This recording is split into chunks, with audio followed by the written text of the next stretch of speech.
Assalamualaikum warahmatullahi wabarakatuh. Kaum muslimah yang berbahagia, selamat datang kembali di ASMR Saman Studio. Berikutnya adalah ke-28, ialah Al-Basir, di mana Allah zat yang maha melihat. Allah adalah zat yang meliputi, yang mengetahui pandangannya pada segala sesuatu yang dilihat makhluknya di penjuru bumi dan langit, baik itu halusnya dan besarnya sesuatu yang besar dan kecil dalam setiap waktu dan setiap kesempatan. Atau juga bahkan Allah bisa melihatnya sekejap mata. Jadi tidak ada satupun yang terlewatkan, tidak ada sesuatu pun yang tidak terlihat, yang tidak terpantau oleh Allah. Contoh yang kecil atau yang samar itu ya apabila hal ini hanya bisa dilihat oleh mikroskop misalkan, itu Allah ya maha melihat dan mengetahui. Kalau penglihatannya manusia ya terbatas. Kemudian hal-hal yang hanya bisa dilihat oleh alat atau karena situasinya ada di dalam tutup atau di dalam yang berbeda, contoh di alam kandungan, di alam rahim, itu kita bisa melihatnya melalui USG. Bagaimana seseorang bisa melihat sebuah cabang bayi yang dalam masa berkembang, atau ya, kalau kita ya bisa melihatnya dengan USG, tapi Allah mampu melihat dan mengamatinya dari awal, atau bahkan Allah menceritakan sejak zaman penciptaan awalnya, dari pertemuannya sperma kemudian menjadi zigot, menjadi segumpal darah, segumpal daging, atau kemudian menjadi cabang bayi dan tumbuh menjadi bayi sehingga bisa terlahir ke dunia. Oleh Allah maha melihat dan maha mengetahui. Bahkan Allah meramutnya, Allah menjaganya. Kalau dalam sebuah riwayat bahwa Khalifah Umar yang memang pernah berkeliling atau memantau kediaman atau keadaan umatnya, jamaahnya, beliau pernah menemui kesusahan atau kerinduan dari seorang wanita yang suaminya sedang berperang lama sekali, atau beliau mendengar keluh kesahnya dari umatnya yang rindu terhadap suaminya, sehingga Khalifah Umar yang memang mengerti, yang diberikan kesempatan untuk mengetahui terhadap keadaan hambanya, keadaan umatnya, keadaan jamaahnya. Nah ini akhirnya beliau yang telah tahu informasi itu akhirnya pun berijtihad bahwa apabila suami ini berangkat untuk berjihad, berperang, maka batasnya adalah 6 bulan atau di zaman itu. Karena kalau sudah lebih dari selama itu maka dia harus pulang karena melanggar ijtihadnya Umar, sehingga tidak bisa membahagiakan terhadap istrinya. Nah ini hal-hal yang sebenarnya kalau dilihat dari sisi samar, hal yang samar, hal yang rahasia, atau Khalifah Umar bisa melihat hal ini ya juga dengan kerentek dari Allah, bisa melihat umatnya yang sedang atau jamaahnya yang sedang kondisi demikian, kangen tapi suaminya tidak kunjung datang karena sedang menetapi kewajiban. Nah para kaum muslimin dan muslimah, Allah maha melihat bahkan ya, walaupun tanpa patroli sekalipun. Katakan Khalifah Umar ini kan ya sosok imam yang baik, khalifah yang baik, yang mengetahui ya, jamaahnya dengan cara berkeliling. Ya, kalau Allah ya tentunya sudah melihat segala sesuatu dari hambanya keseluruhan. Jadi keluh kesahnya kita sampaikan kepada Allah, karena Allah maha melihat terhadap kita, tidak ada yang terlewatkan. 5 ke 29 Al-Hakim. Bismillahirrahmanirrahim. Al-Hakim ialah bermakna Allah Zat yang Maha menghukumi.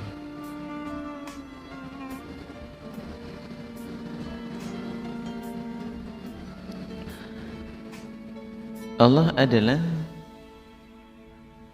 Zat yang menghukumi di antara hambanya di dunia dan di alam akhirat dengan keadilan yang benar dan sungguh dan juga jujur. Allah tidak aniaya meski seberat semut pun di dunia dan di akhirat. Seberat semut artinya bahwa meskipun itu adalah amalia ataupun perbuatan baik yang kecil, sedikit, tetap akan dibalas. Apabila itu dosa juga demikian, akan dibalas sesuai dengan perbuatannya.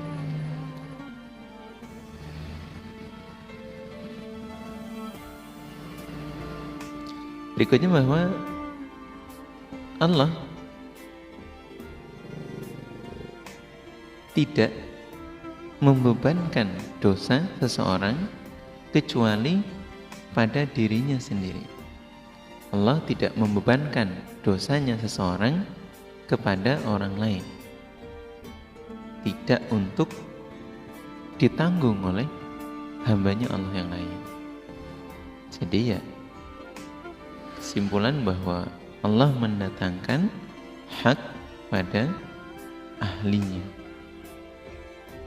Seseorang yang melakukan dosa tentunya akan dipertanggungjawabkan sendiri. Dan poinnya Allah mendatangkan hak pada yang punya hak itu sendiri. Apabila dia melakukan dosa, maka hamba Allah tersebutlah yang akan menanggungnya, akan bertanggung jawab atas kesalahan itu. Berikutnya, dan Allah tidak meninggalkan pada orang-orang yang berbuat dosa sampai diterima pelakunya sesuai dengan dosanya. Dalam arti bahwa semua amaliyah manusia itu ada catatan amalnya, sehingga bukti atau perilaku perbuatan yang dilakukan oleh manusia tidak ada yang terlewat sama sekali. Di dunia Allah telah mengutus malaikat Raqib dan Atid untuk mencatat semua amaliyah manusia, sehingga ya nantinya ini akan dijumpai oleh kita masing-masing, oleh hambanya Allah.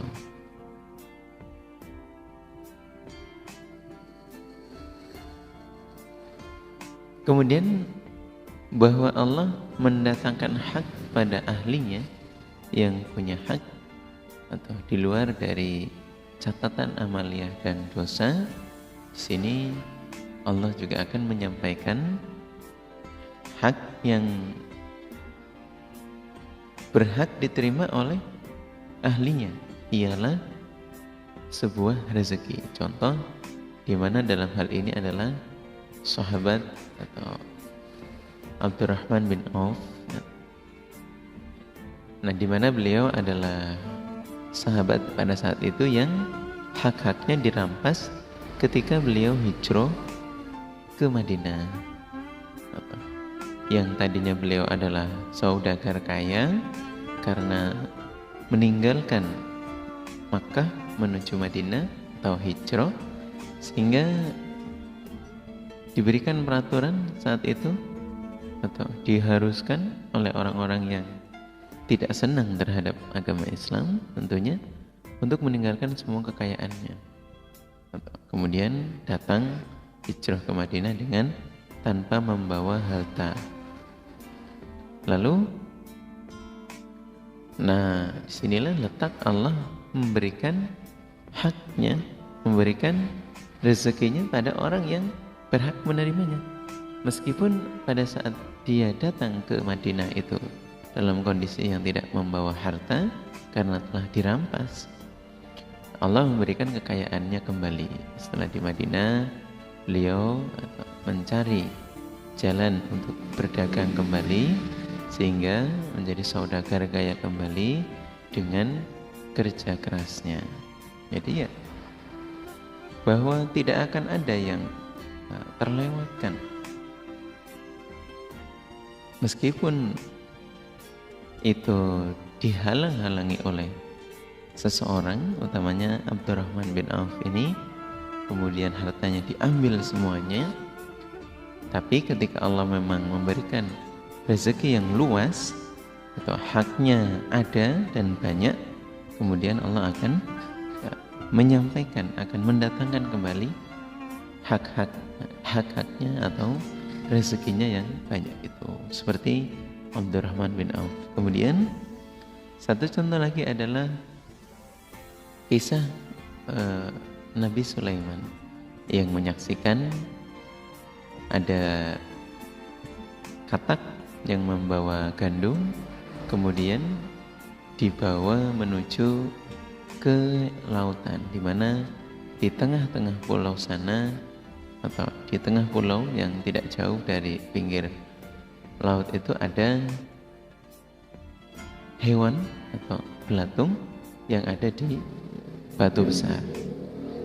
Kemudian sang katak dengan membawa gandum itu mengantarkan ke sana sampai pada hewan Allah yang berupa belatung-belatung itu. Setelahnya katak sampai di tempat belatung yang tidak bisa kemana-mana, nah katak ini kembali ke daratan, kemudian bertemulah dengan Nabi Sulaiman dan ditanyai, karena beliau Nabi yang bisa berkomunikasi dengan hewan, apa yang engkau lakukan wahai katak? Kemudian katak menjawab, saya diutus oleh Allah untuk mendatangkan hak pada yang berhak menerimanya, ialah hewan belatung yang ada di dalam kerowaan batu di mana dia atau tidak bisa kemana-mana. Jadi ya, sekalipun itu adalah sesuatu yang mustahil, tapi bagi Allah adalah sesuatu yang mudah, yang bisa. Dan yang perlu difahami, ketika seorang hamba memiliki hak, pasti oleh Allah akan disampaikan, akan ditemukan pada hambanya Allah. Para kaum muslimin dan muslimah, berkaitan dengan rezeki, bahwa Allah memberikan rezeki itu di dalam sifat Ar-Rahman ya Allah terhadap siapapun, kepada orang-orang yang beribadah kepada Allah dan juga kepada orang-orang yang bahkan menentang maksiat, tidak mau ibadah kepada Allah. Jadi hak-hak mereka juga akan tetap diberikan, sehingga utamanya kita orang-orang iman itu lebih disayangi oleh Allah ya. Maka yakinlah dengan rezeki dari Allah, jangan berputus asa. Kemudian bahwa di dalam Al-Hakimu, kita kembali ke atas, bahwa Allah Maha menghukumi, tidak ada seorang hamba yang bisa menitipkan dosa terhadap orang lain, dan orang lain tidak akan mampu untuk menanggung beban dosanya orang lain, dan itu adalah suatu kepastian. Kalau dalam hal pembalasan kemudian bisa menaikkan derajat surga, itu adalah haknya Allah. Jadi ada orang-orang atau putra-putri kita yang bisa memberi syafaat, terutama syafaatnya Nabi Muhammad SAW.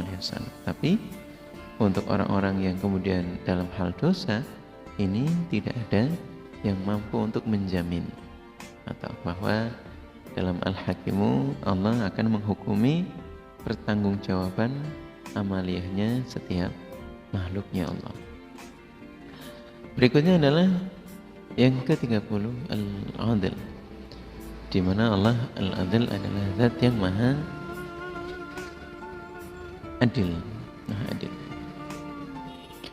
Allah adalah zat yang hawa nafsunya tidak menyimpangkan terhadap hukum-hukumnya Allah. Jadi dalam bahasa hadis maupun Al-Quran bahwa hawa nafsu itu akan mengarahkan pada perbuatan yang keji, yang jelek, yang dosa. Terutama ketika hawa nafsunya adalah berkaitan dengan keduniaan. Maka di sini Allah zat yang maha adil, di mana hawa nafsunya, artinya bahwa Allah zat yang hawa nafsunya tidak menyimpangkan terhadap hukum-hukumnya Allah. Sudah pasti mengandung keadilannya Allah. Hukum Allah tidak dipengaruhi atau terpengaruh oleh hawa nafsu. Maka Allah tidak menghukumi kecuali dengan benar, dengan hak. Allah tidak berfirman kecuali dengan hak, dengan benar. Dan Allah tidak berbuat kecuali dengan benar. Ialah mengandung manfaat dan juga mengandung hikmah. Ada manfaatnya dan juga ada hikmahnya. Jadi semua apa yang Allah telah takdirkan untuk manusia itu tidak ada yang keliru. Tinggal bagaimana kita bisa menerima qadar, kemudian kita juga mengambil hikmah di dalamnya. Contoh dalam hal kaya dan miskin. Ada hambanya Allah yang kaya atau dengan berusaha, bekerja keras, kemudian mampu untuk mendapatkan kekayaannya. Tapi ada pula yang sudah bekerja keras, sudah berusaha, namun masih saja Allah tetap takdirkan dalam keadaan ya pas-pasan, tidak kaya. Itu adalah takdirnya Allah, qadarnya Allah, dan itu mengandung hikmah. Ada yang sakit sampai berkepanjangan, bertahun-tahun, ya, dalam makna dan sifat Asmaul Husna ternyata yang mengandung manfaat, mengandung hikmah untuk menghapus dosa, untuk meninggikan derajat. Tadi ada keadilan dan juga ada hikmah. Bagi orang-orang yang miskin, melihat orang-orang yang kaya bisa menjadi nasihat. Atau bagaimana sebuah kekayaan juga memiliki tanggung jawab yang besar. Bagi orang-orang yang miskin, yang melarat, yang duafa, menjadi nasihat bagi orang-orang yang kaya raya. Wah, ternyata orang-orang yang duafa itu amal ibadahnya lebih bisa fokus, lebih bisa banyak. Atau kalau orang-orang yang dengan kesibukan yang tinggi mengandalkan dengan hartanya, dengan agnianya itu. Jadi semuanya mengandung hikmah dan keadilannya Allah. Ada orang yang kaya, ada orang yang miskin, ada yang sehat, ada yang sakit, ada yang tidak. Semuanya ada hikmahnya dan ada keadilannya. Ada yang doanya dikabulkan langsung secara cepat, atau bahkan ada yang sekejap mata, ada yang atau lama ditunda terlebih dahulu baru diberikan pada saatnya, atau ada juga yang akan diberikan hanya ketika saat di akhirat. Jadi semuanya mengandung nasihat dan hikmah. Para kaum muslimin dan muslimah yang kami hormati, yang berbahagia, berikutnya adalah